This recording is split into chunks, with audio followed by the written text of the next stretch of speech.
हम लोग आज शुरू करने वाले थे। हम लोग न्यूक्लियर फोर्सेस के बारे में जान लिए थे, नहीं? Nuclear yes sir. Forces more stable होते हैं as comparison to electrostatic forces ना। ये शॉर्ट रेंज फोर्स है।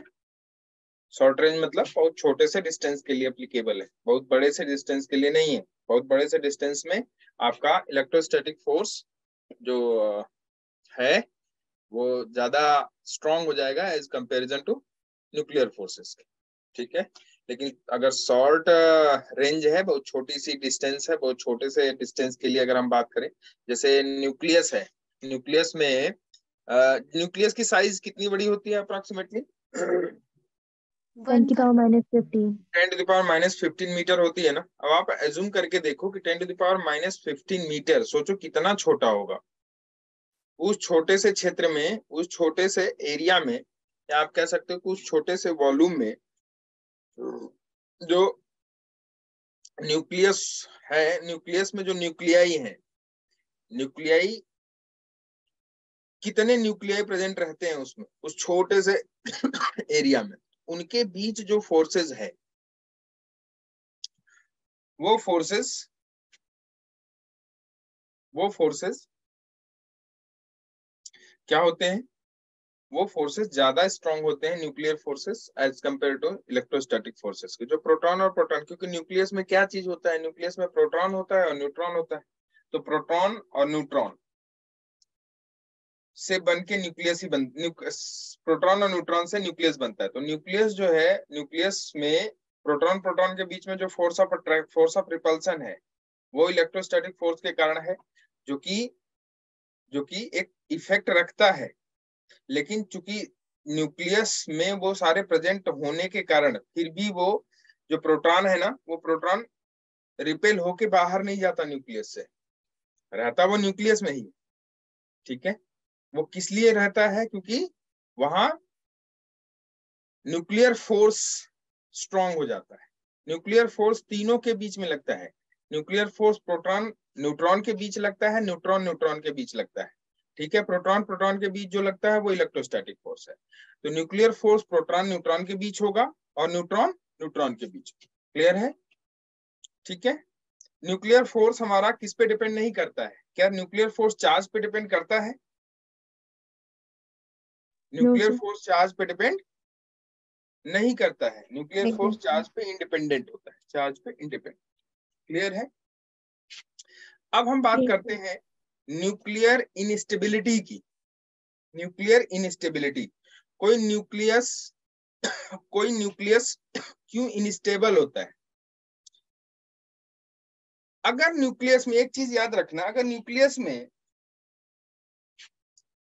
प्रोटॉन और न्यूट्रॉन की संख्या अगर बराबर हो जाए तो वो न्यूक्लियस ज्यादा स्टेबल होता है। किसकी संख्या बराबर हो जाए? न्यूक्लियस में अगर प्रोटॉन। न्यूक्लियॉन्स कौन कौन से हैं? प्रोटॉन और न्यूट्रॉन है। अगर प्रोटॉन और न्यूट्रॉन की संख्या बराबर हो जाए तो वो न्यूक्लियस ज्यादा स्टेबल होता है। जैसे जैसे न्यूट्रॉन की संख्या बढ़ती जाती है, जैसे जैसे न्यूट्रॉन की संख्या बढ़ती जाती है, न्यूक्लियस धीरे धीरे अनस्टेबल होता जाता है। जैसे जैसे न्यूक्लियॉन की संख्या बढ़ती, मतलब न्यूट्रॉन्स की संख्या न्यूक्लियस में बढ़ती जाती है, वैसे वैसे धीरे धीरे जो न्यूक्लियस है ना, वो अनस्टेबल होता जाता है। तो जो है ना, क्लियर है? न्यूक्लियॉन्स की संख्या, जिसमें न्यूट्रॉन्स की संख्या अगर बढ़ने लगे तो वो न्यूक्लियस धीरे धीरे अनस्टेबल होता जाता है, धीरे धीरे। इसीलिए जो बाद के, जिसका एटॉमिक नंबर, जिसका मास नंबर 140 से ग्रेटर है, 140 से ग्रेटर है, वो सारे न्यूक्लियस क्या है? अनस्टेबल है। और यही जो भी आपके एलिमेंट हैं, वो एलिमेंट आपके रेडियो एक्टिव एलिमेंट कहलाते हैं। क्योंकि रेडियो एक्टिविटी, या जिसको रेडियो धर्मिता कहते हो आप, क्या कहते हो आप हिंदी में? रेडियो धर्मिता। रेडियो एक्टिव को क्या कहते हो आप? रेडियो एक्टिव को रेडियो एक्टिव रेडियो एक्टिव मतलब होता है हिंदी में रेडियो धर्मी। क्या होता है? रेडियो धर्मी, धर्मी, रेडियो धर्मी, रेडियो एक्टिव। और रेडियो एक्टिविटी क्या हो जाएगी? रेडियो धर्मिता।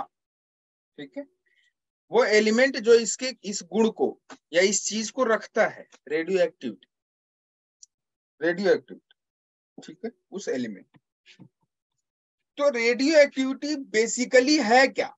अगर हम लोग चूंकि न्यूक्लियर इनस्टेबिलिटी की बात करें तो थोड़ी सी न्यूक्लियर इनस्टेबिलिटी थी। इनस्टेबिलिटी मतलब होता है कि न्यूक्लियस का अनस्टेबल होना, स्टेबल नहीं होना, मतलब वहां कुछ ना कुछ चीजें, कुछ ना कुछ हलचल होती रहती है न्यूक्लियस। इनस्टेबिलिटी, जो न्यूक्लियस या जिस एलिमेंट का न्यूक्लियस इनस्टेबल होगा वो एलिमेंट रेडियोधर्मी हो, रेडियो एक्टिव। जिसका ज्यादा, जो ज्यादा अनस्टेबल है वो रेडियो, वो उस एलिमेंट को हम लोग कहते हैं कि ये element radio active element. Instability कैसे देखते हैं हम लोग? जानते हो आप लोग इनस्टेबिलिटी कैसे देखते हैं? सर ग्राफ से। ग्राफ से। अच्छा, और किस से देखते हैं? बाइंडिंग एनर्जी पर न्यूक्लियन से। Yes sir. Binding energy per nucleon से। बाइंडिंग एनर्जी पर न्यूक्लियन जिसकी कम होती है वो एलिमेंट ज्यादा ही क्या होता है? इनस्टेबल होता है। और बाइंडिंग एनर्जी पर न्यूक्लियन जिसकी ज्यादा होती है वो element as comparison to other element के क्या होता है? स्टेबल होता है। ठीक है, क्लियर है? तो आओ हम लोग शुरू करते हैं। रेडियो एक्टिव या रेडियो एक्टिविटी लिखो, रेडियो एक्टिविटी क्या होती है? रेडियो एक्टिव, रेडियो, रेडियो धर्मिता, रेडियो एक्टिविटी, एक्टिविटी, रेडियो धर्मिता। लिख लो रेडियो धर्मिता होती क्या है, फिर हम समझ लेते हैं इसको। द फिनोमेना ऑफ, लिखो, the phenomena of spontaneous, spontaneous, spontaneous emission of radiation, spontaneous emission of radiation, emission of radiation by heavy elements, by heavy elements is called radioactivity,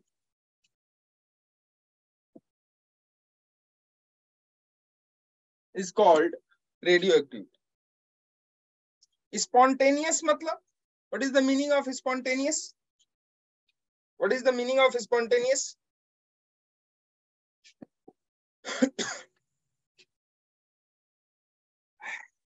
ये जो फिनोमेना है ना, ये फिनोमेना नेचुरल है या फिर किसी के कारण होती है? स्पॉन्टेनियस मतलब हैपनिंग नेचुरल, हैपनिंग नेचुरली। कैसे घटित होती है? ये अपने आप होती है। इसमें हम किसी चीज का यूज नहीं करते, इसमें कोई रिएक्शन हम नहीं कराते। ये जो फिनोमेना है रेडियो एक्टिविटी, रेडियो एक्टिविटी की जो फिनोमेना है वो क्या है? अपने आप किसी एलिमेंट से क्या निकलने लगता है? Alpha beta gamma rays, rays निकलने लगती है। अपने आप एलिमेंट से क्या निकलने लगता है? रेडिएशन होने लगता है। अब वो रेडिएशन में क्या है ये जो है ये बिना ने हमको बता दिया। उस रेडिएशन में क्या हो रहा है ये हमको बिना ने बताया। लेकिन एक्चुअल में क्या है कि किसी एलिमेंट से अपने आप ही रेडिएशन निकलने लगना या रेडिएशन होने लगना या चमक दिखाई देने लगना, चमकने लगना, वो क्या कहलाता है? अपने आप है, स्पॉन्टेनियस प्रोसेस है ये। इसी को हम लोग रेडियो एक्टिविटी कहते हैं। और वो एलिमेंट जिस एलिमेंट से या जिस एलिमेंट से ये चीजें होती हैं या जिस एलिमेंट में ये चीजें होती हैं उस एलिमेंट को हम लोग रेडियो एक्टिव एलिमेंट कहते हैं, रेडियो धर्मी तत्व कहते हैं। क्या कहते हैं उसे? रेडियो धर्मी तत्व, radio active element, active element. Spontaneous emission of radiation from an element. Spontaneous emission of radiation from an element is known as what? Radioactivity. और वो एलिमेंट, जिस एलिमेंट से ये चीजें हो रही हैं, उसको हम लोग क्या कहते हैं? रेडियो एक्टिव एलिमेंट कहते हैं। क्लियर है? इस चीज को पहली बार हेनरी बेक्यूरेल ने देखा था, मैंने आपको उस दिन भी बताया था, हेनरी बेक्यूरेल ने देखा था, ठीक है। और उसके बाद कुछ समय बाद इसको हेनरी बेक्यूरेल ने देखा था इसको यूरेनियम 92 से। उन्होंने देखा कि यूरेनियम 92 रखा हुआ है और उससे अचानक से चिंगारी सी निकलने लगी, रेडिएशन होने लगा। उनको बड़ा अजीब सा लगा कि यार ये हो क्या रहा है, अपने आप ही ये चीजें हो कैसे रही। उसके बाद देखा कि इन्होंने मैरी क्यूरी और पेरी क्यूरी, इन दोनों ने देखा, और इन दोनों ने अलग एलिमेंट में देखा, इन दोनों ने अलग एलिमेंट में देखा कि यार ये अचानक से क्या चीजें निकलने लग रही हैं इन एलिमेंटों से। ये जो तत्व हैं, ये जो एलिमेंट है, इन एलिमेंट से अचानक से क्या चीजें निकलने लग रही हैं जो कि चमक रही हैं और कुछ हो नहीं रहा, कोई रिएक्शन नहीं किया हमने या कुछ नहीं कराया, फिर भी ये अपने आप निकल रही, फिर भी अपने आप ये एलिमेंट वहां से, सॉरी, फिर भी अपने आप ये चमक निकल रही है, रेडिएशन हो रहा है इससे। उस रेडिएशन को जो क्यूरी हैं उन्होंने इसे रेज कहा, और पर्टिकुलरली उसका नाम दिया बेक्यूरल रेज। क्या नाम दिया उसका? उस रेज का, जो रेज उससे निकलती है उसे क्या कहे इन्होंने कहा कि वो रेज जो है वो क्या है? बेक्यूरल रेज है। बेक्यूरल रेज, बेक्यूरल रेज, BEC, बेक्यूरल रेज, ये बेक्यूरल रेज, इन्होंने इसको बेक्यूरल रेज का नाम दिया। बेक्यूरल रेज, दिस इज बेक्यूरल रेज। वो जो रेज निकल रही थी उसको मैडम क्यूरी और पेरी क्यूरी, इन्होंने उसका नाम दिया बेक्यूरल रेज, और वो अलग एलिमेंट था, अलग एलिमेंट था। तो वहां से देखा गया कि जिस एलिमेंट का atomic number, sorry, mass number 140 से एबव है, वो सारे एलिमेंट जो है वो क्या है? इस तरीके से रेज उनसे निकलती है। इसका मतलब वो जो एलिमेंट है, वो एलिमेंट आपके कौन सा एलिमेंट है? Radioactive element. कौन सा एलिमेंट है? Radioactive element. ठीक है, ठीक है। अच्छा, अब इसका कॉज क्या है? What is the cause of radioactive या radioactivity? What is the cause of radioactivity? लिख लो, what is the cause of radioactivity? कारण क्या है रेडियो धर्मिता का? तो कारण लिख लो कि instability of heavy element, instability of heavy element, instability of heavy nuclei of the element, ऐसा लिख लो। Instability of heavy nuclei of the element is the cause of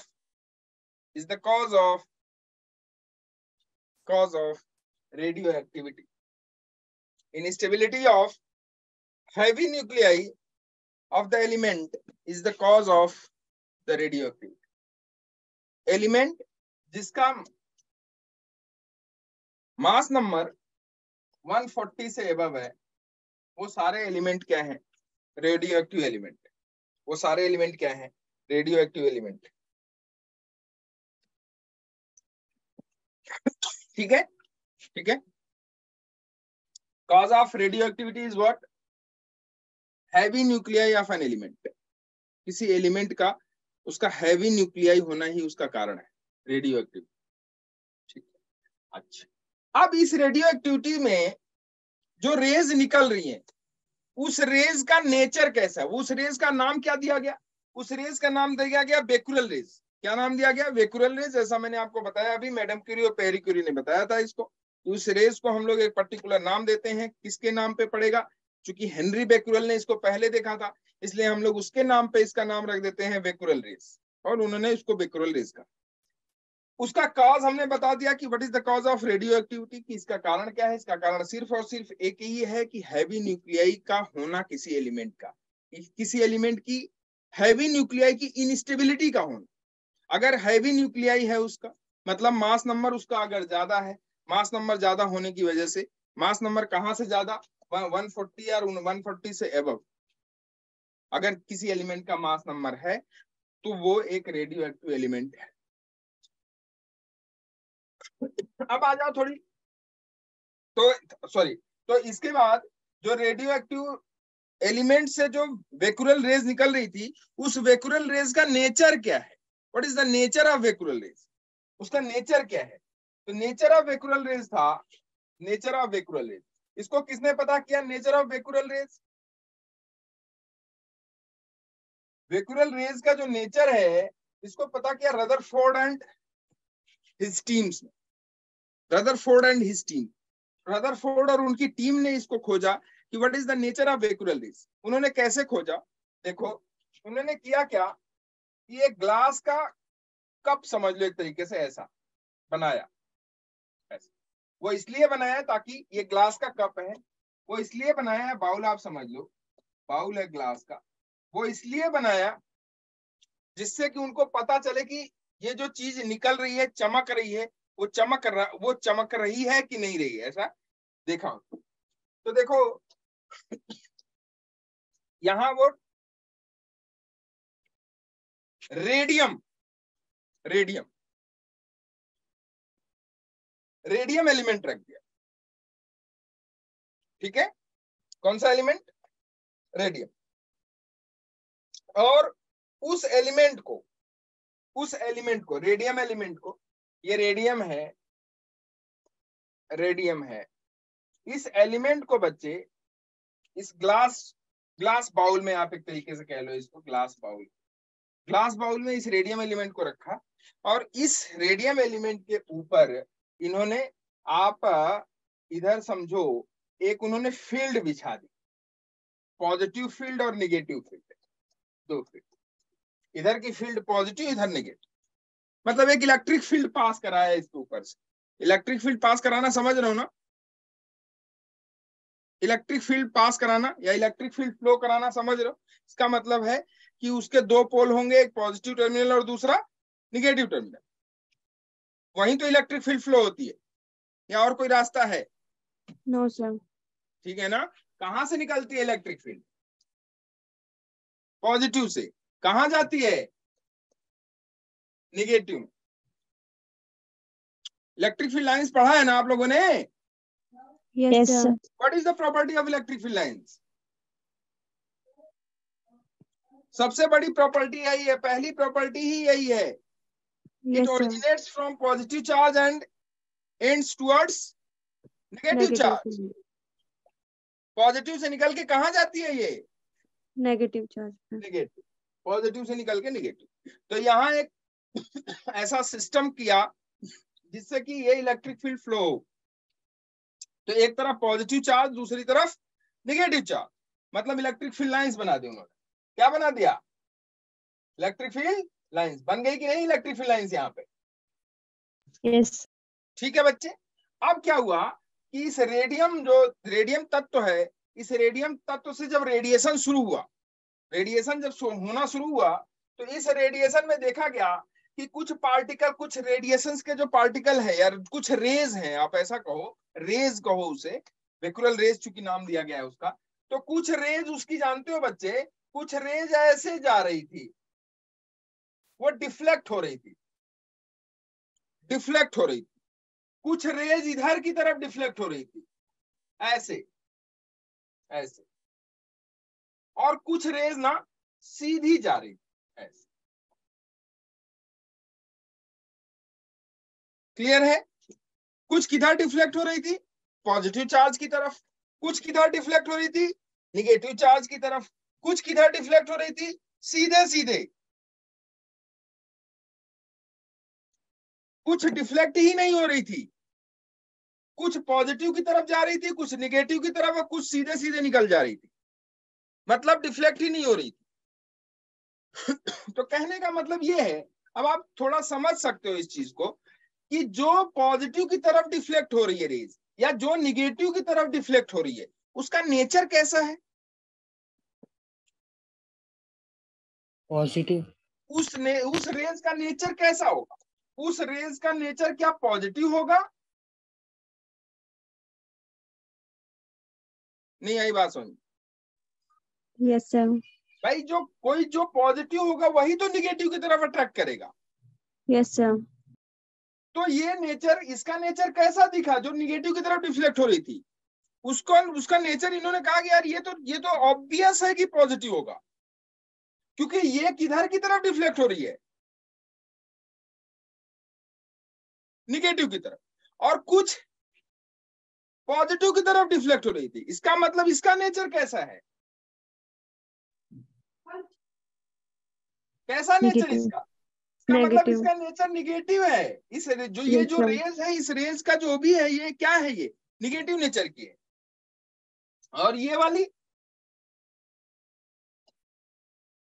neutral. कैसे नेचर की है? न्यूट्रल।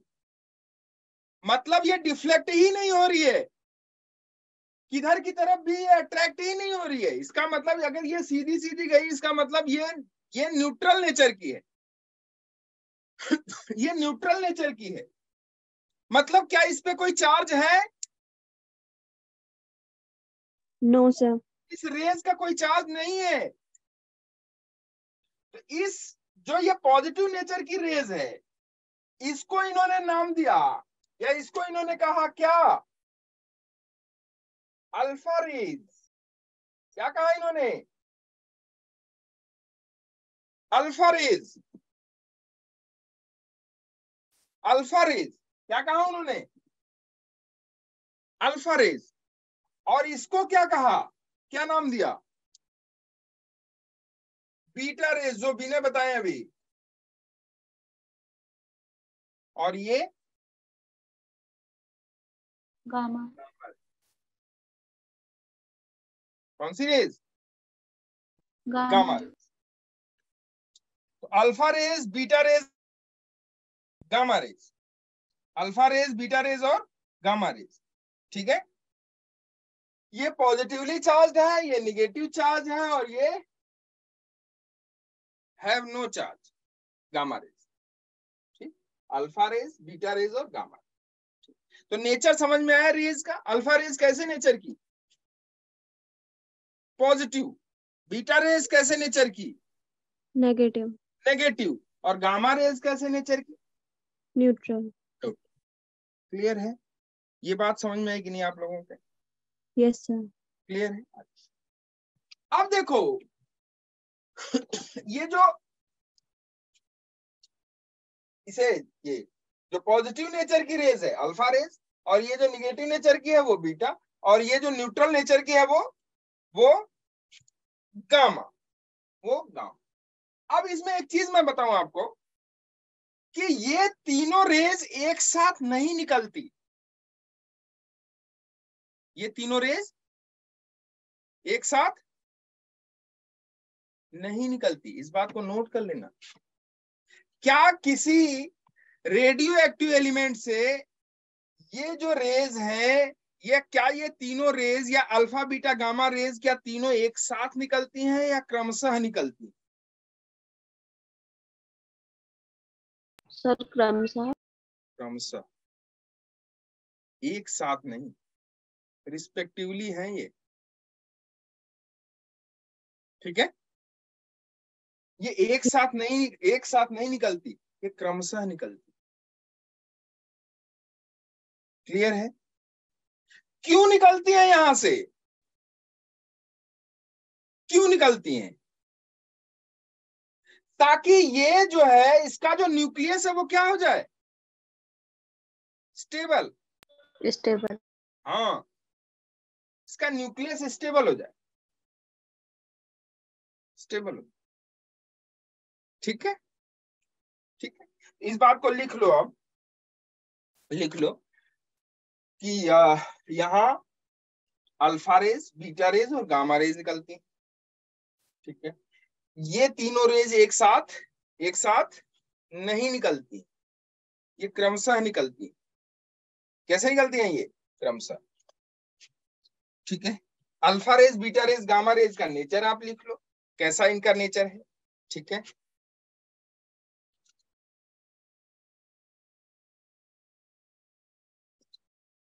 ठीक है, अब आ जाओ बात करते हैं, लिखो, ये कर लिया आप लोगों ने, लिखो अल्फा रेज के बारे में थोड़ी पढ़ लेते हैं हम लोग।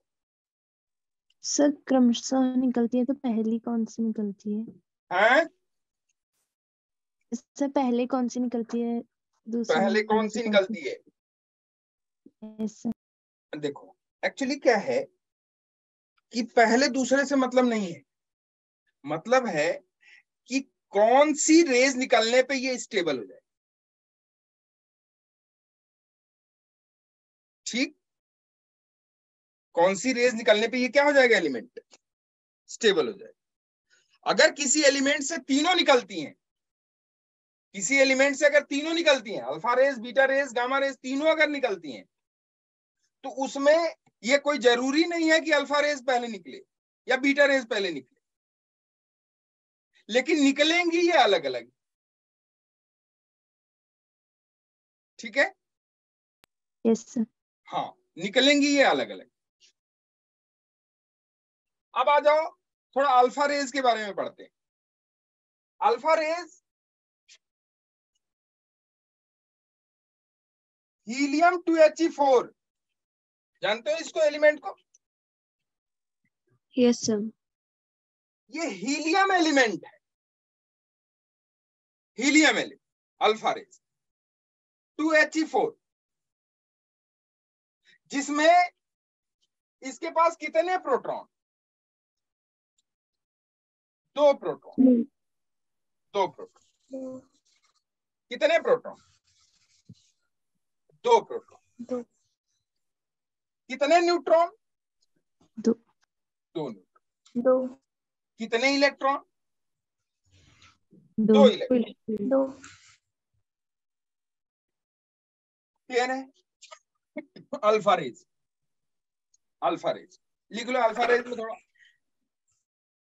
अल्फा रेज में लिख लो helium 2He4, helium 2He4 is an alpha particle, is an alpha particle, is an alpha particle. It has 2 proton and 2 neutron, 2 proton and 2 neutron, ठीक है।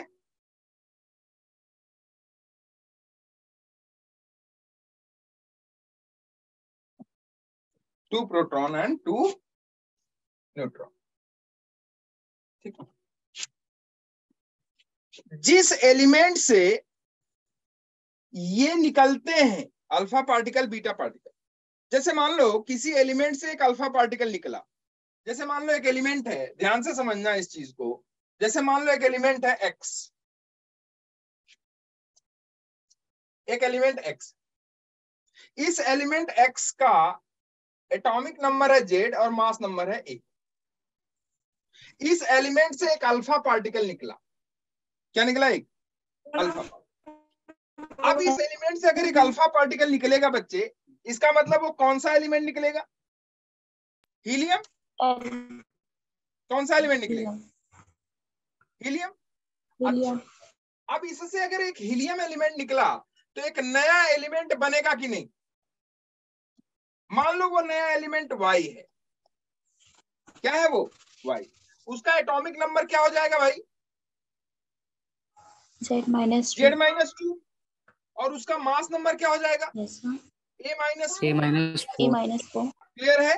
प्लस 2He4 लिख सकते हो या नहीं लिख सकते? देख लो इसे पहले, लिख सकते हो ना? अब देखो इसको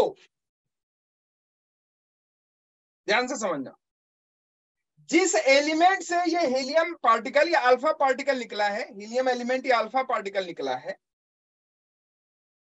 उस एलिमेंट को हम लोग पेरेंटल एलिमेंट कहते हैं। क्या कहते हैं इसे? Parental element. समझ में आया कि नहीं आया ये बताओ? Yes sir.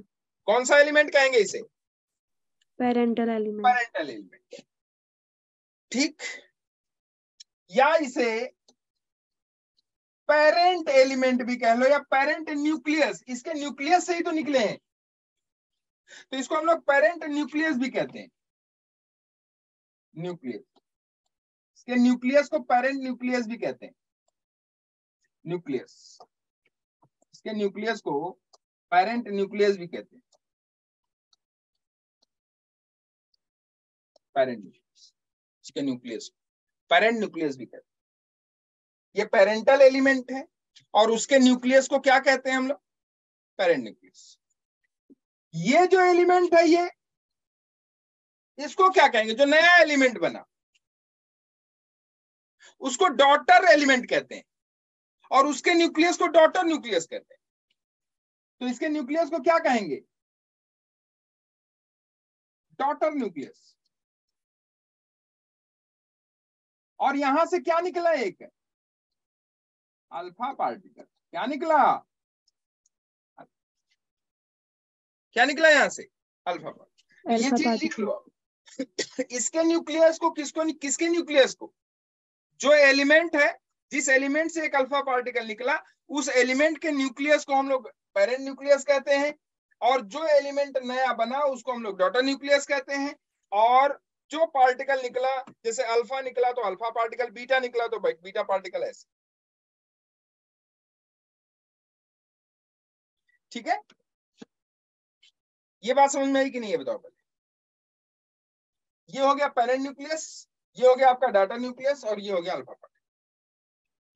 अब मेरी बात ध्यान से सुनना। इसमें ये जो डॉटर न्यूक्लियस, अच्छा ये पेरेंट न्यूक्लियस जो है, पेरेंट न्यूक्लियस क्या रेडियो एक्टिव होगा कि नहीं होगा? Yes sir. ये तो मस्ट है, ये तो Yes, मस्ट है sir. ना कि पेरेंट न्यूक्लियस क्या होगा? रेडियो एक्टिव होगा। डाटा न्यूक्लियस क्या होगा? What about daughter nucleus? हो भी सकता है, नहीं भी। यस, आप लिख लो इस बात को कि डाटा न्यूक्लियस मे और may not be a radio active element. Daughter nucleus radio active element हो भी सकता है और नहीं भी हो सकता है, दोनों चीजें। हो भी सकता है और नहीं भी। डॉटर न्यूक्लियस हो भी सकता है और नहीं। डॉटर न्यूक्लियस मे और may not be a radio active element. हो भी सकता है और नहीं, दोनों हो सकते। अब अगर किसी एलिमेंट से बीटा पार्टिकल निकले, क्या निकले? बीटा पार्टिकल या बीटा रेज निकले। बीटा रेज निकलते हैं, बीटा रेज अगर निकल रहा है किसी एलिमेंट से, तो वो एलिमेंट, मान लो वो एलिमेंट आपका फिर से एक्स ही है, उस एक्स एलिमेंट से उसका एटॉमिक नंबर, मास नंबर ये हमने दे दिया, उससे अगर एक बीटा पार्टिकल निकल रहा है तो उसके जो मास नंबर है उसमें कोई परिवर्तन नहीं होगा, लेकिन जो एटॉमिक नंबर है उसमें परिवर्तन हो जाएगा। ठीक है, क्योंकि बीटा पार्टिकल का जो चार्ज है वो क्या है? नेगेटिव है ना? Yes, क्या sir. चार्ज है उसका? नेगेटिव है। उसका मास नंबर 0 होता है। बीटा पार्टिकल का मास नंबर क्या होता है? 0। और उसका एटॉमिक नंबर -1। तो देखो, -1E0, -1E0, -1E0, ये आपका हो गया बीटा पार्ट। ये आपका हो गया बीटा पार्ट। ये आपका है डॉटर न्यूक्लियस। ये आपका है डॉटर न्यूक्लियस। डॉटर न्यूक्लियस, ठीक है। और ये आपका है पेरेंट न्यूक्लियस। पेरेंट, इस बात को लिख लो आप। एक बीटा पार्टिकल जब कहीं से जाएगा, कहीं से निकलेगा किसी एलिमेंट से, तो उसके मास नंबर में बढ़ोतरी हो जाएगी, सॉरी मास नंबर वही रहेगा लेकिन एटॉमिक नंबर में उसके बढ़ोतरी हो जाएगी। एक एटॉमिक नंबर उस नए एलिमेंट का बढ़ जाएगा, जबकि मास नंबर वही रहेगा। ठीक है, मास नंबर वही रहेगा, एटॉमिक नंबर में बढ़ोतरी हो जाएगी, एक प्लस हो जाएगा।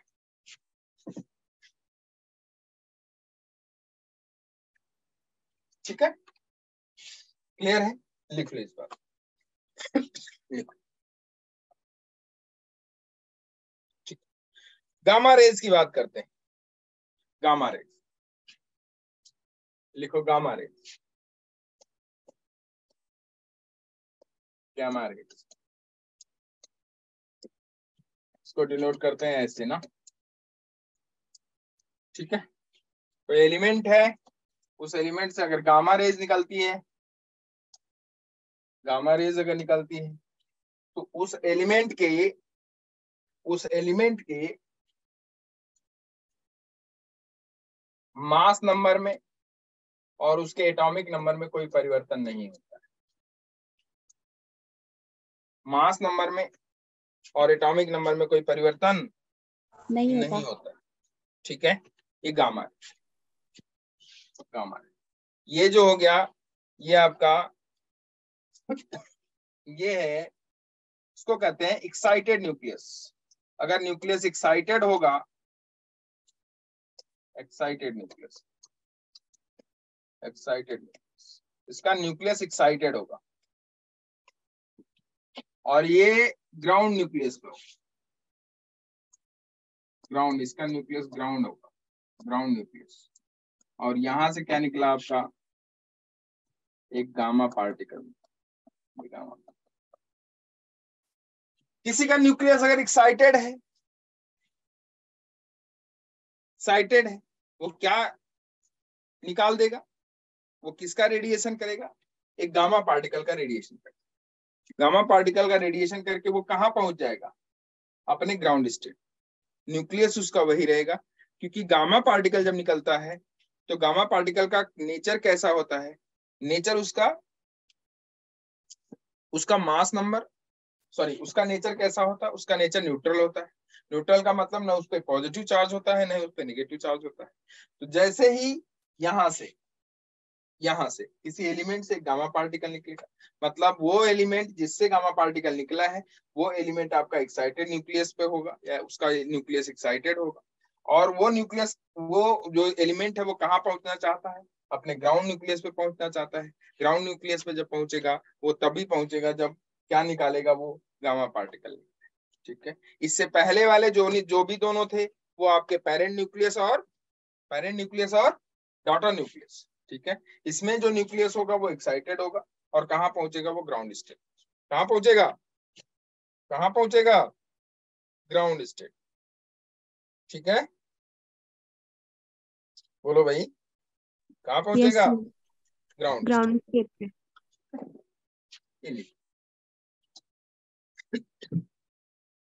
अगर मान लो हाइड्रोजन 1H1 है, क्या चीज, हाइड्रोजन 1H1 क्या कहते हैं इसको, समस्थानिक है किसका, हाइड्रोजन का। Yes sir. इसका नाम होता है कुछ, प्रोटियम, ड्यूटेरियम, ट्राइटियम कहते हैं क्या उसको, 1H1 1H2 1H3। Yes sir.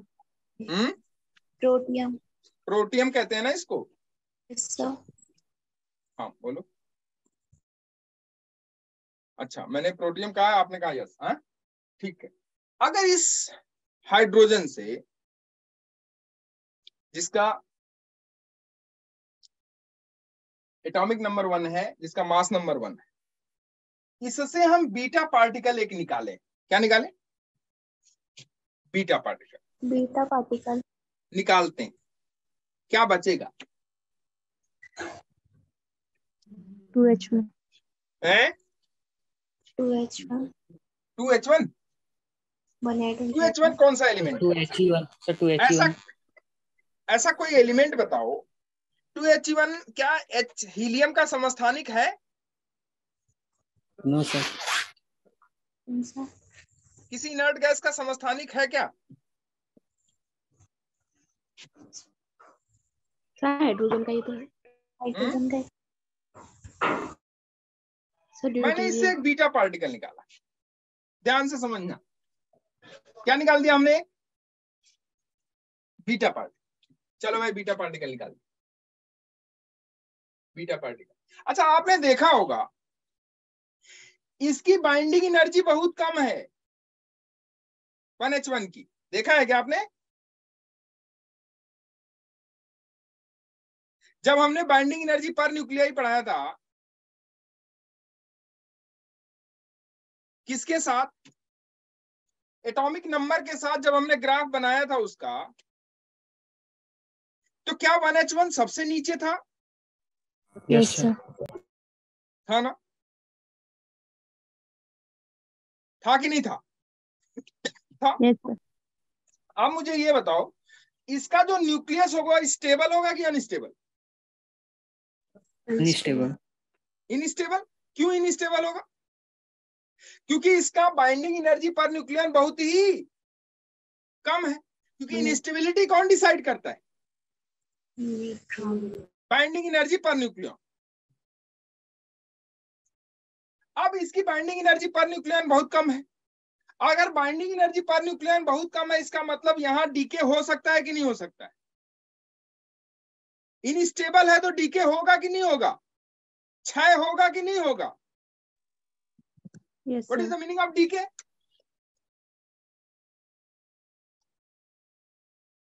क्षय, ऐसे लिखते हैं, होता है ना यार? बताओ। अरे बोलो। अरे यार मुझे लिखा नहीं जा रहा। छतरी वाला क्षय, ऐसे ही तो लिखते हैं। Yes sir. Yes sir. ठीक है, तो यहां से एक बीटा पार्टिकल का डीके हुआ, बीटा पार्टिकल का डीके। चलो भाई बीटा पार्टिकल निकाल दिया। बीटा पार्टिकल मतलब एक इलेक्ट्रॉन बाहर गया, yes sir. -1E0, yes sir. क्या बचेगा?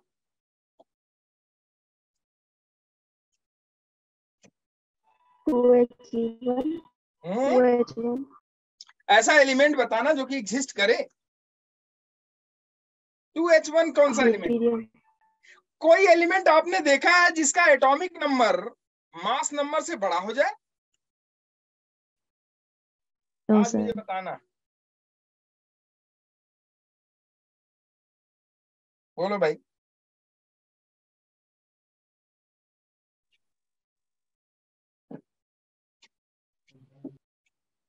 इसका तो मास नंबर,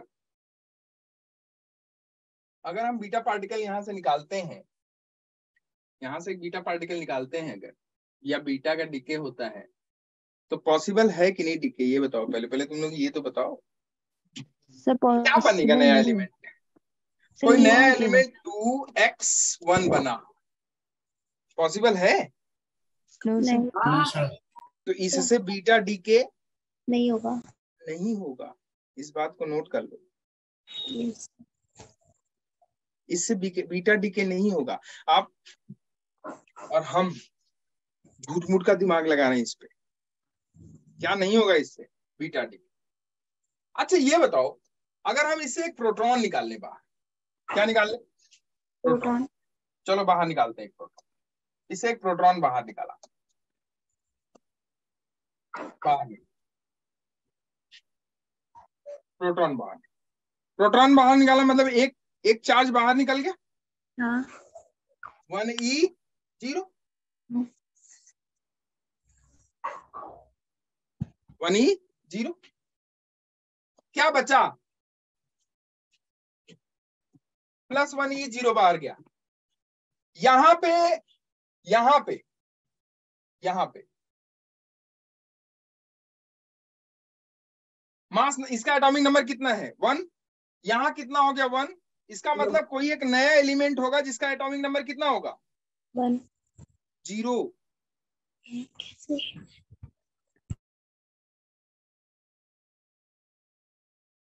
और उसका मास नंबर कितना होना चाहिए? 0 and 1 होगा। यस, न्यूट्रॉन आ जाएगा यहाँ। क्या आ जाएगा? न्यूट्रॉन। हीलियम से, सॉरी हाइड्रोजन से 1H1 से एक प्रोटॉन अगर बाहर निकालो तो क्या बनेगा? एक प्रोटॉन आपने बाहर निकाला, क्या बन गया वो? न्यूट्रॉन। अगर न्यूट्रॉन से एक बीटा पार्टिकल निकाल दो, क्या निकाल दो? Beta particle. न्यूट्रॉन में एक बीटा पार्टिकल, न्यूट्रॉन, क्या होगा भाई? -1E0 -1E0 होगा कि नहीं होगा? तो यहां माइनस हो गया ये, तो ये वाला कितना हो जाएगा? -1 -0 -1 तो कितना? क्या +1 होगा? यही तो बनेगा।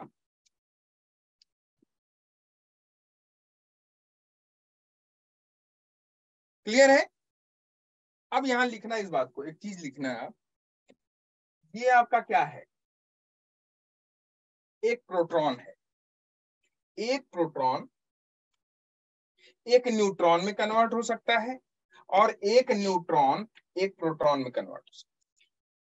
ए proton can be converted into a neutron and a neutron can be converted into a proton. लिख लो इस बात को और इसे आप याद कर लेना, क्योंकि ये इंपॉर्टेंट है। कभी न्यूट्रॉन को प्रोटॉन में कन्वर्ट कराना हो, कभी प्रोटॉन को न्यूट्रॉन में कन्वर्ट कराना हो, तो आप इस बात को लिखो कि यहाँ लिखो कि एक प्रोटॉन न्यूट्रॉन में कन्वर्ट हो सकता है और एक न्यूट्रॉन प्रोटॉन में कन्वर्ट हो सकता है। ठीक है, लिखो। A proton can be converted into a neutron, a proton can be converted into a neutron and a proton can be converted into a neutron and a neutron can be converted into a proton. A neutron can be converted into a proton. ठीक है, एक proton neutron में convert हो सकता है और एक neutron proton में कन्वर्ट हो सकता है। ये तरीका है कन्वर्जन, आप ऐसे कन्वर्ट कर सकते। अब आ जाओ, थोड़ी प्रॉपर्टी पढ़ लेते हैं अल्फा बीटा गामा पार्टिकल की। प्रॉपर्टी थोड़ी पढ़ लेते हैं alpha beta gamma particle. Property of alpha rays या अल्फा पार्टिकल लिखो। Property of alpha particle. Alpha particle किसके इक्विवेलेंट है?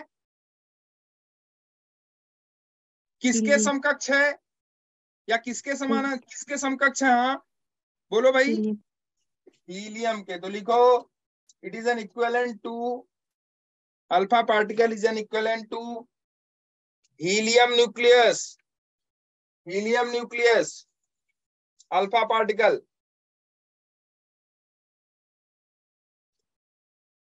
अल्फा पार्टिकल हीलियम न्यूक्लियस के इक्विवेलेंट होता है। Double ionized of helium, double ionized of helium. Helium पे अगर दो चार्ज हो जाए, कैसे दो charge? Positive. Double ionized of helium, doubly ionized कहते हैं उसको, double ionized of helium. Helium double ionized हो जाए, डबल आयोनाइज्ड हो जाए,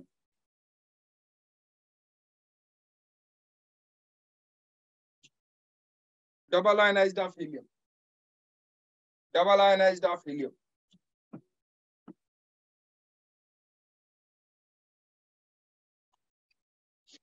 double ionized of helium alpha particle. ठीक है, चार्ज लिख लो अल्फा पार्टिकल पे कितना होता है? चार्ज ऑफ अल्फा पार्टिकल कितने चार्ज होते हैं इस पे? 1.6। दो पॉजिटिव चार्ज, दो पॉजिटिव चार्ज, दो पॉजिटिव चार्ज। इसका चार्ज होता है charge of alpha particle, charge of alpha particle +2e, charge of alpha particle +2e, +2e। Charge कितना होता है इसका? +2 इलेक्ट्रॉन, +2। एक इलेक्ट्रॉन का चार्ज तो आप जानते ही हो कितना होता है, 1.6 × 10⁻19। तो अल्फा पार्टिकल का चार्ज हो गया +2e। इसका मास कितना होता है, मास ऑफ अल्फा पार्टिकल बोलो। Sir 4m। Yes, 4 mp mass of alpha particle. Mass of alpha particle is equal to 4 times of mass of proton.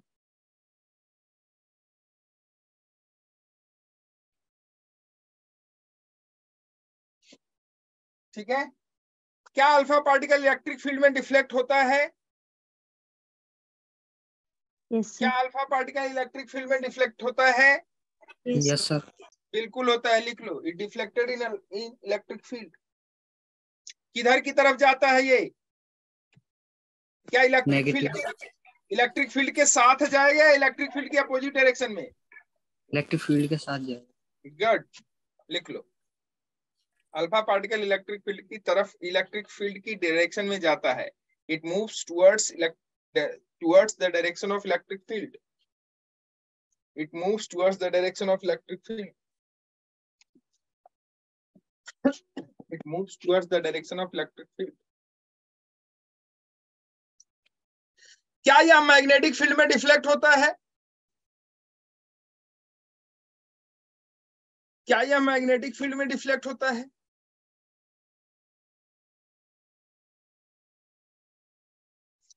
बिल्कुल होता है। अब आपको समझ में नहीं आया होगा, क्या आ गया ये बताओ पे।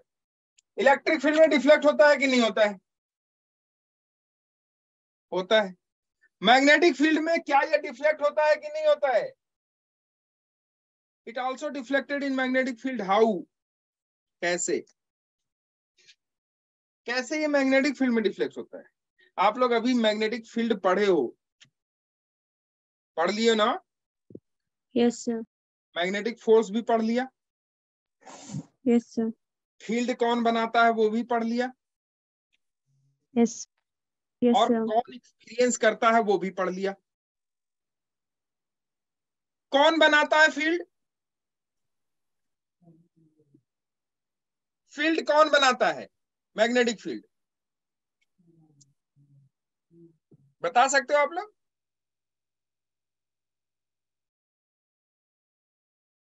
मुस्कान चुंबकीय विपरीत है। हैं? कौन? Moving charge. हो रहा है यार, सबसे बेसिक टॉपिक है। कौन फील्ड बनाता है? Moving charge. चार्ज जब रेस्ट में होता है तो उसके आसपास जो फील्ड होती है उसे कौन सा फील्ड कहते हैं हम लोग? Electric field. Electric field. जब वही चार्ज मूव करने लगता है तो उसके आसपास जो फील्ड बनती है वो एक्सपीरियंस कौन करता है? सॉरी, वो एक फील्ड बनता है, उसको हम लोग देखे मैग्नेटिक निडल लगा के, तो दिखा कि यार ये मैग्नेटिक निडल डिफ्लेक्ट कर रही है। तो वो फील्ड किसने क्रिएट किया?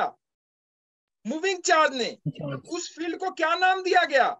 Magnetic field. नहीं आई बात समझ में? तो moving charge creates magnetic field. Moving charge creates magnetic field. और वो उसको एक्सपीरियंस कौन किया? कोई दूसरा मूविंग चार्ज होगा वही उसको एक्सपीरियंस करेगा। रेस्ट वाला चार्ज उसको एक्सपीरियंस, उस फील्ड को एक्सपीरियंस करने वाला कौन? अनुभव करने वाला कौन? उस फील्ड का अनुभव लेने वाला कौन? कैसे पता चला? कैसे आपको पता चलेगा कि यहां मैग्नेटिक फील्ड है? या तो आप मैग्नेट लगाओ तब वो डिफ्लेक्ट हो जाएगी। मैग्नेट मतलब मैग्नेटिक नीडल, तो डिफ्लेक्ट होती है कि नहीं होती है? ये आपके कक्षा 10 में प्रैक्टिकल है बच्चे। मैग्नेटिक फील्ड लाइंस को नॉन एक्सपीरियंस करने का प्रैक्टिकल है आप लोगों के? नहीं है? यस कैसी बनती है? ये मैग्नेट हो गया, आपने किया होगा, इधर पॉजिटिव टर्मिनल, इधर निगेटिव, मतलब इधर नॉर्थ पोल, इधर साउथ पोल। मान लो ये नॉर्थ हो गया, ये साउथ हो गया, तो ऐसे निकल के ऐसे गई। हम लोग यहाँ याद करो, हम लोग शायद आप भी मतलब किए होंगे इस काम को। यहाँ हमने क्या रखा, मैग्नेटिक नीडल रखा ऐसे, तो वो मैग्नेटिक नीडल ऐसे ऐसे ऐसे ऐसे ऐसे घूमते घूमते घूमते घूमते घूमते घूमते ऐसे ऐसे ऐसे ऐसे जाते जाते जाते जाते उसका इधर इधर नॉर्थ, इधर जब नॉर्थ था तो इसका साउथ पोल इधर की तरफ अट्रैक्ट हुआ। फिर धीरे धीरे जैसे जैसे हम बढ़ाते गए यहाँ पे देखा तो हमने क्या देखा कि नॉर्थ और साउथ, नॉर्थ एकदम ऐसे हो गया उसका और साउथ एकदम ऐसे हो गया, नॉर्थ इधर साउथ इधर। फिर मैं जब इधर गया तो नॉर्थ वाला धीरे धीरे घूमते घूमते ऐसे आ गया, तो हमने देखा और हम लोग यहाँ स्केच करते हैं। क्लास 10th की बात मैं बता रहा हूँ आपको। When I was in 90 जब हम 1995 में थे, 96 में, सॉरी 96 में ये एक्सपेरिमेंट वहां था क्लास में हम लोग। आप लोग सरकारी स्कूल से हो या प्राइवेट से हो? प्राइवेट। हम सरकारी स्कूल से पढ़े थे। यस सर, मैं भी। तो हम सरकारी स्कूल से पढ़े, तो सरकारी स्कूल में ये सारी चीजें, भाई देखो एक बात सुनो, कुछ भी हो वहां, जानते हो क्या होता है वहां, कुछ भी हो प्रैक्टिकल जरूर कराते हैं। सर नहीं कराते। आपको नहीं कराते? नहीं। हमारे तो हमको खूब कराया भाई। देखो हम इसमें जो है ना, आपको वो नहीं कहेंगे, हमारे तो हमको खूब कराया। डेली प्रैक्टिकल होता था हमारा, लेक्चर चले ना चले लेकिन प्रैक्टिकल जरूर होता था। क्यों? क्योंकि मास्टर को अगर खाली चाहिए होगा तो वो क्या करता है, भाई प्रैक्टिकल में जाओ। और प्रैक्टिकल में वहां हम लोग कुछ ना कुछ तोड़ते फोड़ते, इससे बढ़िया था कि वो प्रैक्टिकल कराते थे। भाई आप लैब में जाओ क्या करोगे? तोड़ फोड़।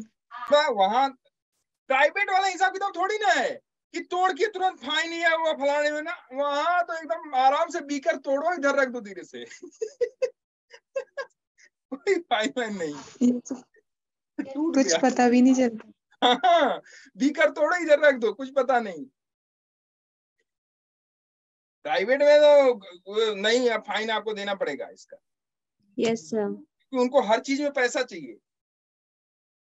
वहां तो वो फंड से आता है ना।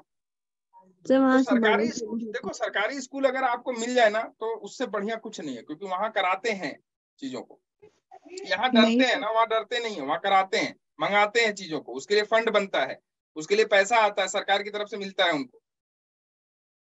तो वहां आपको, आप अगर आप चाहोगे तो वहां आपको सब कुछ मिलेगा। सर प्रैक्टिकल के टाइम पे तो कॉपी में लिखाते रहते हैं, बोलते ये लिखो बाद अब में आप करेंगे। ये आप पता नहीं कहाँ, लेकिन मेरा जो स्कूल था वहां मैंने ये सब सीखा, ये किया मैंने उस पेपर पे, बड़े पेपर पे ये लेके हमने इसको किया है प्रैक्टिकल को, तब मैं सिखा रहा हूँ आपको। तो ऐसी लाइंस बनती है, ऐसा वहां दिखाया गया कि ऐसी लाइन बनती है। ये क्लास 10th में है आपके प्रैक्टिकल, एनसीईआरटी में देखोगे तो ऐसी लाइंस बनती है। तो ये हो गया आपका, ऐसी लाइंस बनी, इसका मतलब उन्होंने कहा कि ये नॉर्थ से निकलती है और किधर की तरफ जाती है, साउथ की तरफ, साउथ की तरफ। फील्ड लाइंस यहां से निकलती इधर जाती। तो हम लोग बात कर रहे थे, अब इस लाइन को कौन एक्सपीरियंस करे, इसके आसपास क्या रखोगे कि वो एक्सपीरियंस करेगा? या तो मैग्नेट रखो, या तो क्या रखो, मैग्नेट। नहीं तो जिससे ये पैदा हुआ उसी को रख दो।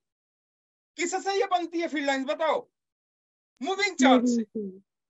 किससे बनती है? मूविंग चार्ज से। तो इसी के पास में अगर मूविंग चार्ज दूसरा रख दोगे तो वो दूसरा वाला मूविंग चार्ज इस वाले मूविंग चार्ज का या इस वाले मैग्नेट को वो एक्सपीरियंस कर लेगा, मैग्नेटिक फील्ड लाइंस। अरे आपने क्वेश्चन किया होगा बहुत सारा कि इलेक्ट्रिक वायर ऊपर से जा रही है और ये जहाज है, और ये सब तमाम क्वेश्चंस हुए होंगे आप लोगों के एनसीईआरटी के, और इस पे बहुत सारे क्वेश्चंस पूछे जाते हैं इसमें पेपर में। इलेक्ट्रिक फील्ड लाइंस और मैग्नेटिक फील्ड लाइंस मिला के 2 क्वेश्चन आपको जरूर मिलेगा किसी भी पेपर में। चलो बात करते हैं, यहां देखो तो, और आपने ये पढ़ा है, हमको बताने की जरूरत नहीं है। एक करंट कैरिंग वायर है, दूसरा करंट कैरिंग वायर है। तो ये वाला करंट कैरिंग वायर इस वाले करंट कैरिंग वायर को क्या करता है, दूर भगाता है या पास लेके आता है? ये क्वेश्चन किया है कि नहीं किया है? यस सर की long current carrying wire, long current carrying wire, infinite length का करंट कैरिंग वायर, दूसरे इनफाइनाइट लेंथ के करंट कैरिंग वायर को अगर दोनों में करंट सेम डायरेक्शन में हो तो दोनों दूर भागते हैं कि पास आते हैं? पास दूर आते हैं, पक्का? पास आते हैं, यस पास आते सर, हैं, दूर भागते हैं? पास आते हैं। पक्का? डायरेक्शन, यस सर, अट्रैक्ट करते हैं, रिपेल करते हैं? अट्रैक्ट। देखो गुड। इसके कारण जो फील्ड लाइंस बनेगी, इसके कारण जो यहाँ इसके चारों तरफ जो फील्ड लाइंस बनेगी, कैसी बनेगी? अंदर की बाहर? अंदर। कैसी बनेगी? अरे नहीं आया। अंदर आगे दिखा सर। रहा हूं, अंदर। अंदर बनेगी ना? Yes sir. वन वाले के कारण। समझोगे तभी ये समझ में आएगा, अदरवाइज नहीं आएगा यार। ये समझना है कि नहीं पहले ये बताओ हमको। हम एक्चुअली में आपको ये समझा रहे हैं अल्फा पार्टिकल की प्रॉपर्टीज कि इलेक्ट्रिक फील्ड में तो डिफ्लेक्ट होगा, इसमें कोई दो राय नहीं है, वो आपने देखा। लेकिन क्या मैग्नेटिक फील्ड में डिफ्लेक्ट होता है? बिल्कुल होता है। कैसे? देखो देखो कैसे, मैं बता रहा हूं। अब देखो, मैं पहले ये समझा दूं आपको। ये करंट कैरिंग वायर है, ये भी करंट कैरिंग वायर है। ये करंट कैरिंग वायर के बगल में दूसरा करंट कैरिंग वायर रखा है। इसका मतलब दोनों में चार्ज मूविंग है कि रेस्ट में है? मूविंग। मूविंग है। और चार्ज मूविंग है, इसका मतलब है एक फील्ड क्रिएट करेगा, दूसरा उसको एक्सपीरियंस करेगा, दूसरा क्रिएट करेगा, पहला एक्सपीरियंस करेगा। इसका मतलब दोनों अपने अगल बगल क्या क्या क्रिएट करेंगे? फील्ड क्रिएट करेंगे ना? यस अब सर। मुझे ये बताओ, अब मुझे ये बताओ, अगर इसके कारण हम इसके अगल बगल फील्ड देखें तो कैसी फील्ड मिलेगी मुझे? इस साइड अगर हम फील्ड देखें, इसके कारण इस साइड अगर हम फील्ड देखें, तो अंदर की बाहर? अंदर। अंदर। ये अंदर मिलेगी ना? Yes sir. अच्छा, अब अगर इस फील्ड को हमने B1 कह दिया, मान लो, क्या कह दिया? B1। तो ये जो B1 फील्ड है, ये B1 फील्ड वन वाले के कारण क्रिएट की गई। अब उसमें कौन रखा हुआ है? दूसरा करंट कैरिंग वायर, जिसमें करंट I2 है, वो रखा गया है। अब ये जो करंट कैरिंग वायर है, ये करंट कैरिंग वायर जब इस मैग्नेटिक फील्ड में रखा जाएगा, तो इस करंट कैरिंग वायर में जो फोर्स एक्सपीरियंस होगा, या ये जो करंट कैरिंग वायर है, वो जब फोर्स एक्सपीरियंस करेगा, तो वह कैसा फोर्स एक्सपीरियंस करेगा? देखो, उसका डायरेक्शन क्या होगा फोर्स का, वो निकालने का तरीका, मैग्नेटिक फील्ड अंदर मतलब इधर, और करंट ऊपर, तो फोर्स इधर। ये आप पढ़े हो कि नहीं पढ़े हो? Yes sir. Force on 2 due to 1, यही तो लिखते हो आप, फोर्स ऑन 2 ड्यू टू 1। अब ये वाला फोर्स, इस वाले वायर पे फोर्स किधर लगा? इधर की तरफ। इसका मतलब ये वाला वायर किधर मूव करेगा? वन वाले की तरफ। अरे करेगा कि नहीं करेगा? Yes sir. करेगा। क्लियर है? तो क्या अट्रैक्शन है कि रिपल्सन है? अट्रैक्शन। क्लियर है? ये अट्रैक्शन। ठीक है बच्चे, अब मुझे ये बताओ कि ये जो अल्फा पार्टिकल है, ये अल्फा पार्टिकल मूव कर रहा है कि रेस्ट में है? मूव कर रहे हैं। मूव कर रहा है। अब जब अल्फा पार्टिकल, अच्छा, इसकी भी वेलोसिटी भी होती है अल्फा पार्टिकल की। इसकी वेलोसिटी मूव करने की होती है, लिख लो 1.4 इंटू 10⁷ मीटर पर सेकेंड। 1.4 इंटू 10⁷ मीटर पर सेकेंड, इतनी तेज वेलोसिटी से मूव करता है। तो अल्फा पार्टिकल चार्ज है, अगर वो मूव कर रहा है, इसका मतलब करंट फ्लो होगी। यस और सर। अगर मूविंग चार्ज है और मैग्नेटिक फील्ड में रखो, तो क्या वो फोर्स एक्सपीरियंस करेगा कि नहीं करेगा? Yes sir. क्लियर है? तो ऐसे मैग्नेटिक फील्ड अगर रखा हुआ है, या ऐसे मैग्नेटिक फील्ड बना हुआ है, ऐसे मैग्नेटिक फील्ड बना हुआ है, और इसमें कोई चार्ज आया ऐसे मूव करते हुए, ऐसे कोई चार्ज आया, इसमें मास होगा, उसमें चार्ज होगा आपका कितना, 2e के बराबर। अब वो जब मूव करते हुए मैग्नेटिक फील्ड में आएगा, तो वो डिफ्लेक्ट होगा कि नहीं होगा भाई? होगा। Yes sir. इसके पास वेलोसिटी है कि नहीं है? है सर। है। तो क्या ये मूव नहीं करेगा, या क्या ये डिफ्लेक्ट नहीं होगा? होगा। बिल्कुल होगा। तो ये पूछा गया क्वेश्चन है, आप IIT का पेपर आज उठा के देखना, alpha particle, beta particle, gamma particle, तीनों को एक मैग्नेटिक फील्ड में ऐसे मूव कराया गया। वहां इलेक्ट्रॉन, प्रोटॉन और अल्फा पार्टिकल और एक जो है गामा पार्टिकल जिसको न्यूट्रॉन कहा, न्यूट्रॉन कहा, गामा पार्टिकल नहीं, वहां न्यूट्रॉन है। न्यूट्रॉन का चार्ज क्या होता है? 0 मास है उसके पास। यस, क्वेश्चन है कि एक फील्ड है, फील्ड में 4 पार्टिकल, कौन कौन सा? अल्फा पार्टिकल, प्रोटॉन, न्यूट्रॉन और इलेक्ट्रॉन।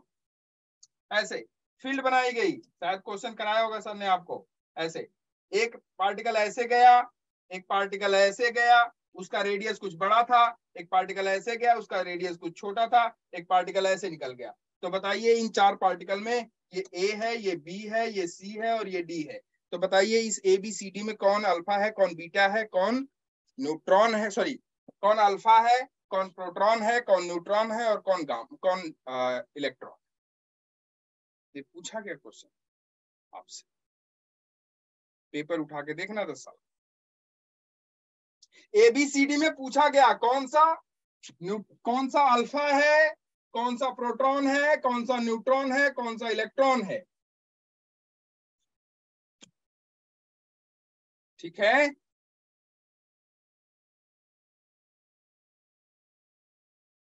बता सकते हो कि नहीं बता सकते हो?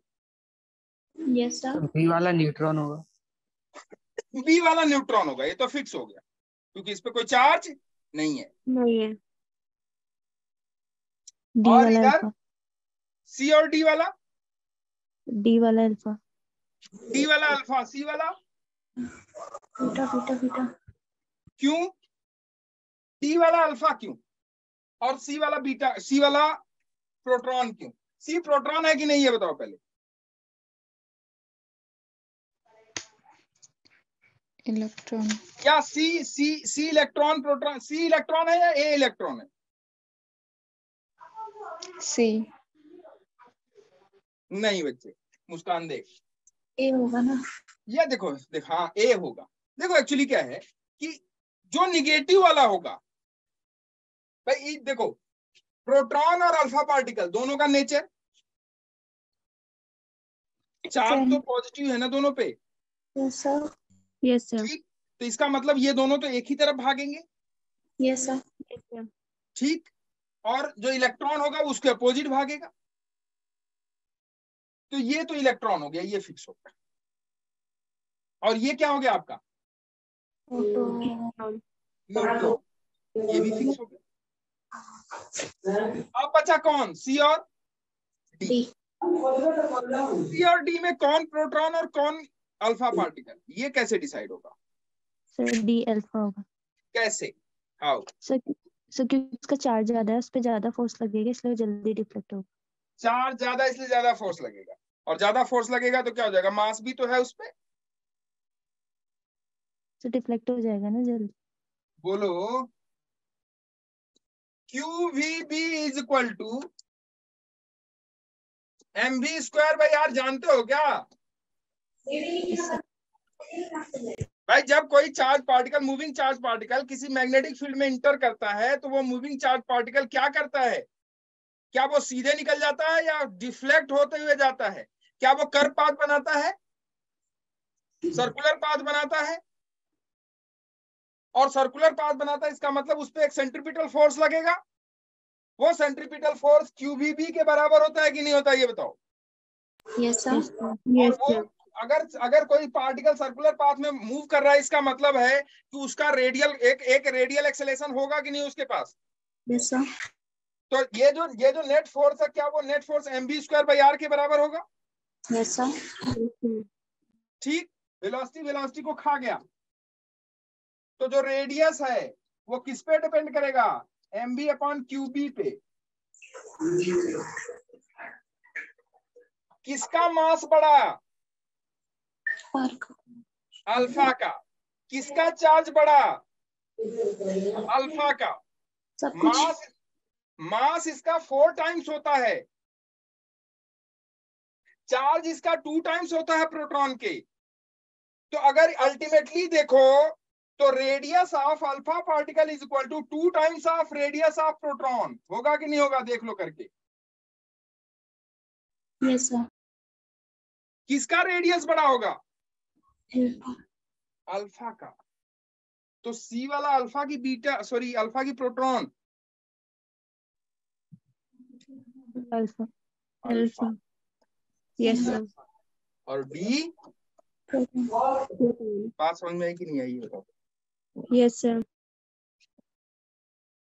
ये क्वेश्चन पूछा गया है जेई में, ठीक, क्लियर है? अच्छा, तो हम लोग एक्चुअली बात कर रहे थे मूविंग पार्ट की। हम यहाँ झूठ मूठ का आ गए, इतना ज्यादा हमको आने की जरूरत नहीं थी। मैं थोड़ा सा आपको देख रहा था कि क्या आप लोग पढ़ रहे हो या नहीं पढ़ रहे हो, बस मजाक कर रहे हो। खैर कोई नहीं, चल आप लोग पढ़ रहे हो और उसको थोड़ा सा और कंटिन्यू अच्छे से करो, ठीक है? पढ़ रहे हो आप, मुझे ये कंफर्म हो गया, आप उसे कंटिन्यू थोड़ा अच्छे से करो, ठीक है? अब आप बच्चे देखो, हम लोग बात कर रहे थे अल्फा पार्टिकल, अल्फा रेज। अब अल्फा रेज मूविंग भी है और अल्फा रेज पॉजिटिव चार्ज, ठीक है बच्चे? तो क्या वो मैग्नेटिक फील्ड में फोर्स एक्सपीरियंस करेगा कि नहीं करेगा? Yes sir. करेगा। और जब फोर्स एक्सपीरियंस करेगा तो क्या वो मैग्नेटिक फील्ड में डिफ्लेक्ट होगा कि नहीं होगा? Yes sir. Yes sir. Clear है? Yes sir. पक्का? Yes sir. इस बात को लिख लो कि alpha particle also deflect in क्या also deflected by magnetic field,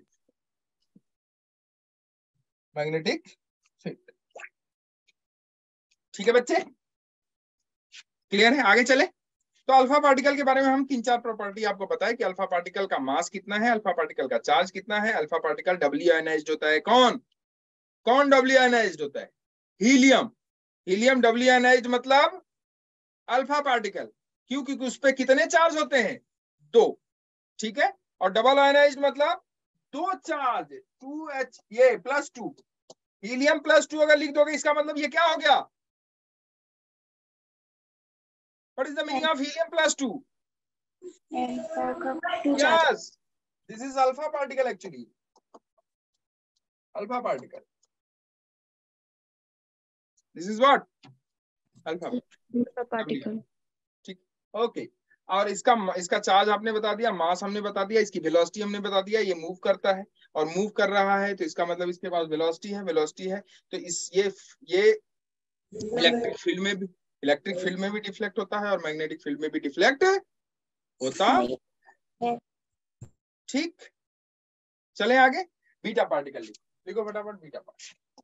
ये सब याद आपको करना है, नहीं याद करोगे फिर दिक्कत होगी। मैं आपको फिर से बता रहा हूँ, बीटा पार्टिकल या बीटा रेज, तो लिखो properties of beta particles, properties of beta particles.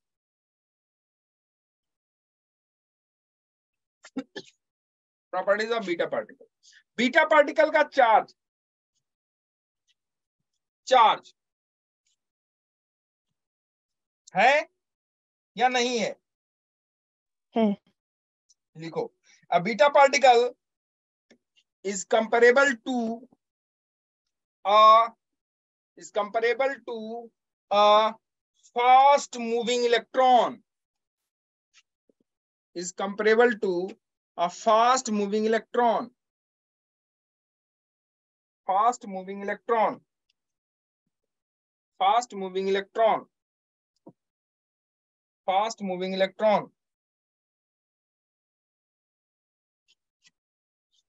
Beta particle comparable to fast moving electron, electron जो कि बहुत तेजी से मूव कर रहा हो,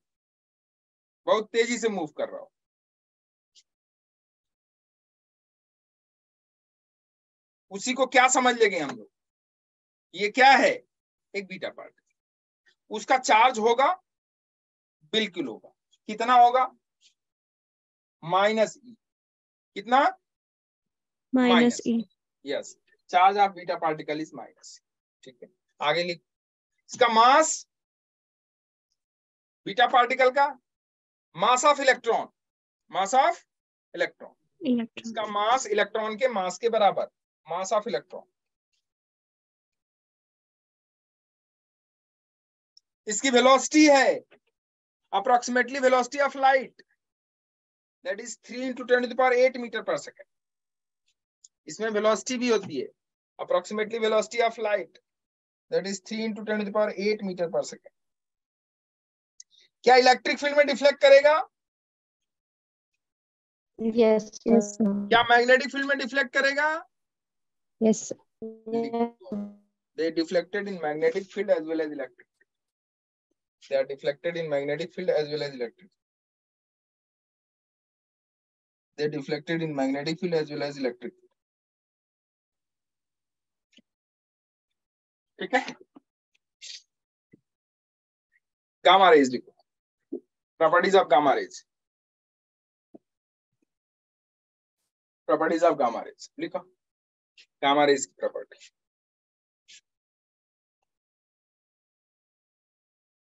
ठीक है? They have no charge. They have no charge. के पास कोई चार्ज नहीं होता. They have no charge. इनके पास कोई चार्ज नहीं है. ठीक है? They have no charge. इनके पास कोई चार्ज नहीं है. Relative rest mass 0. Relative rest mass 0. Relative rest mass 0. इसकी speed of light approximately 3 into 10 to the power 8 meter per second. 3 into 10 to the power 8 meter per second. Charge नहीं है तो क्या ये इलेक्ट्रिक फील्ड में deflect करेगा? No, sir. नहीं। No, sir. क्या ये क्या चार्ज नहीं है तो क्या ये मैग्नेटिक फील्ड में डिफ्लेक्ट करेगा? No No, sir. sir. बिल्कुल नहीं करेगा। ना तो ये इलेक्ट्रिक फील्ड में डिफ्लेक्ट करता है, ना ही ये मैग्नेटिक। ठीक है, क्लियर है? Yes, sir. ना तो ये इलेक्ट्रिक फील्ड में डिफ्लेक्ट करता है, ना ही magnetic. This is all about what alpha beta gamma power. ठीक है, पेनिट्रेशन पावर और ये सब थोड़ा सा आप देख लेना अपनी बुक से, ये पेनिट्रेशन पावर कितना है, क्या है। ठीक है, ठीक है, अल्फा पार्टिकल की पेनिट्रेशन पावर सबसे ज्यादा होती है in comparison to beta, in comparison to. ठीक है, अल्फा पार्टिकल की पेनिट्रेशन पावर ज्यादा होती है इन कंपैरिजन टू बीटा। ठीक है, क्लियर है? अब हम लोग बात करेंगे law of radioactive decay. किसकी बात करेंगे? Law of radioactive decay, जहां से आपसे क्वेश्चन पूछा जाता है। डीके पे क्वेश्चन पूछा जाता है ना। रेडियोधर्मी का क्षय का नियम, रेडियोधर्मी तत्व के क्षय का नियम, law of radioactive element है। Half life, half time period, या हाफ लाइफ उसकी, या 1/4 लाइफ उसकी, क्वेश्चन पूछा जाता है ना ये आपसे। Law of radioactive element, law of radio active. आप देखो इस पे थोड़ा सा आप इस चीज को देख लेना, चूंकि आप लोग केमिस्ट्री में पढ़े हो कि नहीं केमिस्ट्री में, ये बताओ। रेडियो एक्टिव डीके पढ़े हो? डीके नहीं पढ़े हो? नहीं पढ़े हो? Radioactive decay, radioactive DK.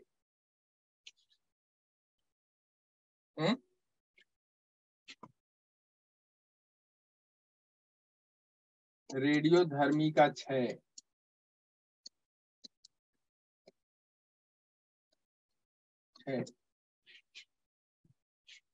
इसी से तो पता करते हैं इसकी लाइफ कितनी होगी। किसी जो है पेड़ की लाइफ या किसी जो है मनुष्य की लाइफ कितनी रही होगी, कितने पुराना है ये है। Yes, sir. Half life period या half life time, quarter life time, 1/4 बचा, 1/8 बचा। अरे सब क्वेश्चन किए हो मुझे लगता है आप लोग थोड़ा बहुत यस सर। है, किए हो, आपको याद नहीं आ रहा है? सब किए हो सब किए हो, आपको याद नहीं आ रहा है। तो हम लोग थोड़ी चर्चा इस पे करेंगे, रेडियोधर्मी या radio law of radio active decay, और ये चर्चा हम लोग करेंगे संडे।